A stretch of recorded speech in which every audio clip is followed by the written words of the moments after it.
Rob and Liz in the morning. On his radio. Creatively hiding stuff. Scott, I think, has really got this one down. Yeah, well, we have to. My son is a snacker, and my daughter's off to college, so we've got one out of the house, but pretty much up high, out of the way, like above the microwave, you know, that little cabinet above the microwave. We'll tuck things up there. Above the fridge, out of sight, again, in those little cabinets. But one thing that we do, sometimes we'll take an old vegetable bag and put ice cream bars in there and then, wrap it up. So instead of broccoli, there's some, ice cream sandwiches or something. That's great.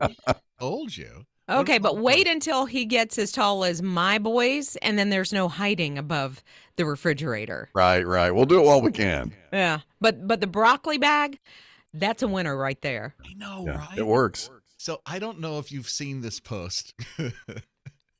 But this guy's talking about what his mom does because she's like, I'm done. I'm over it. No matter where I hide it, you find it. So listen close. This is what this guy's mom did. Attention, children. The snacks that you see in the kitchen belong to me. I know exactly how many Pop-Tarts I have, and I have counted every single goldfish one by one. I have hid them, but I'm aware that some of you like to find my hiding places. So I'm letting you know now. If you take my snacks, I will know about it, and this won't end in your favor. Is that a challenge, Mama? Do I sense a competitive tone in your voice, Mother? I know every single hiding place in this house. I love him so much. His mom Mama wrote that laid it note. down, though. She wrote a note saying all that. Yeah, to like a group chat to all the kids. Was Like, that what that was? yes. Like, do not come for my snacks because I will find you. Brooke said she has hidden things around the house for years, but now her teenage daughter has started doing it. So her son, I guess, found the daughter's hiding place. The teenage daughter has been putting things in the oven. Oven? That tells me there's not a whole lot of cooking going on, but Doesn't I totally get sound that. like it at all. Here's an open mic from the My HISRadio app. Grandma passed away a couple of years ago, and when we were up cleaning her house out, there was always a box that sat beside her chair, and it was some kind of healthy cracker that no one ever really wanted to touch.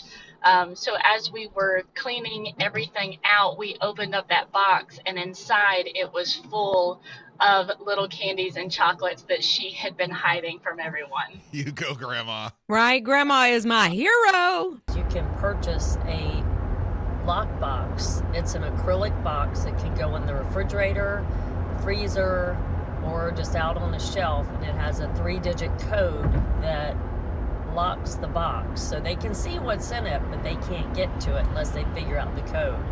Funny thing is my son figured out our first code, and then we had to change it. Listen, I think my wife, if she hears this, she's going to do this. No, she will not. She will, because it seems like everybody in the house gets into her personal snacks. I know, but this is one you can see through, and so they're like, oh my goodness, I want that. Yeah, but you got to crack the code. I understand that. So do you crack the code after you do chores? Because, then there's incentive there. Huh? Okay, whatever. So Zach texted and said, I don't hide my snacks. I just eat what everybody else doesn't like. That's ingenious. Like if everybody in the house likes Snickers, you don't buy Snickers, you buy Kit Kat. Oh, okay. But sometimes He's they get buying so... stuff people don't like. Yes, but sometimes those kiddos will get so hard up they don't care. If it's wrapped in sugar and chocolate, they'll take it. Rob and Liz in the morning. On his radio. Sadly, as life has moved on, some people in the country have forgotten what happened in Winder, Georgia, Apalachee High School, where 11 people were hit, 7 people survived that tragic day. It's just a few weeks ago. And some of those that were injured are starting to come back. And I was reading what teacher David Phoenix was saying as he returned after being in the hospital and one of the survivors at Apalachee High School. And I loved what he said. He said this: the images, sights, sounds, and actions are immense and will be forever etched in my memory and will take weeks, months, and even years to process. Families were shattered and worlds were turned upside down. Mothers and fathers and daughters were lost, and lives are changed forever. That's what this teacher wrote as he's returning back to school this week. And I'm thinking, man, there's so much prayer and so much hope and so much comfort that we still need at Apalachee High School right now. Yeah, and if you're not part of that community, you kind of go about your lives. We all do, when we're kind of removed from it. But at the same time, we have to remember that the whole community is going to be dealing with this forever and need our prayers forever. These are people right here in our own community, and we need to remember them because it's going to be hard to move on from what happened. And we're certainly thinking about you today at Apalachee High School. I know that his radio is heard in Winder, Georgia, so we love you. We care about you. If you ever need prayer, know that our prayer line is open around the clock, 866-987-7729. Rob and Lizz in the morning. On His Radio. So if you ever go to London and you ride their subway system, they call it the London Underground, you'll hear different voices. A lot of those are like AI right now, but there is one voice that you have probably heard since the 1970s, if you've ever been there, and it just says, mind the gap. And so what that means is, like, when you're getting on or when you're getting off of the subway, to mind the little area where the track is. It's between the platform that you would wait for the subway on and the train itself. There's a little gap. And so the guy is reminding you to mind the gap. He has been the voice, his name is Oswald, since the late 70s. Well, he passed away 12 years ago. I think it was 2012 when he passed away. So his wife rides the subway every single day. And when she does, she still gets to hear her husband's name. Oh, my. Up until a couple of years ago, they took his voice off of it. They changed the voice because they were digitizing it. Gotcha. And so she was just in tears. And so she was talking to some of the conductors and some of the people that work there and said, I don't hear my Oswald anymore. So they went straight to the top. They decided they were going to digitize his voice. And now, when she rides to work or wherever she's going every day, she gets to hear her Oswald again. Rob and Lizz in the morning. On His Radio. This is His Radio. So there's this dating coach, Grace. And Grace is like, listen, if you're looking for the one, if there's ever a chance for you, go to places where you have an interest. Like if it's hiking, you do hiking. If it's cycling, you get involved in a cycling group. If it's church, where you have a place where you want to worship Jesus, then it's church, and college and dating groups like that at church. They're like, if you're going to find this match, go to where you have the same interests. I don't know that I 100% agree with Grace, the dating coach, because let's say I'm totally into ballet classes. You know what I mean? I'm not going to meet a lot of guys at the ballet classes. And obviously I'm married, so I'm not looking. But I think you can meet in other places. I mean, my parents met on a blind date. Uh-huh. So, and he actually had interest in the other woman. It was a double date on a blind date. So, yeah, exactly. Wow. And I know. But then later on in the night, he decided that my mama was the one. Yeah. Yeah. Or we wouldn't have had Mama Liz here. Exactly. Hello. In the morning. Scott, I mean, he's a wedding crasher. Yeah. I am. I'd always heard that the best place to meet somebody, it was at the wedding. So I almost didn't go to the wedding, but I did. A friend of mine, she was getting married, and it turned out I met my future wife at the wedding reception. She was the bridesmaid. Her grandmother actually came up to me, tapped me on the shoulder, and said, hey, would you like to meet my granddaughter? She is the maid of honor. And I said, absolutely. So then we started dating, maybe 6 months later, because she lived in Raleigh and I was in Tennessee. So we dated long distance for a while. Funny thing, it came to my mind and came to light later.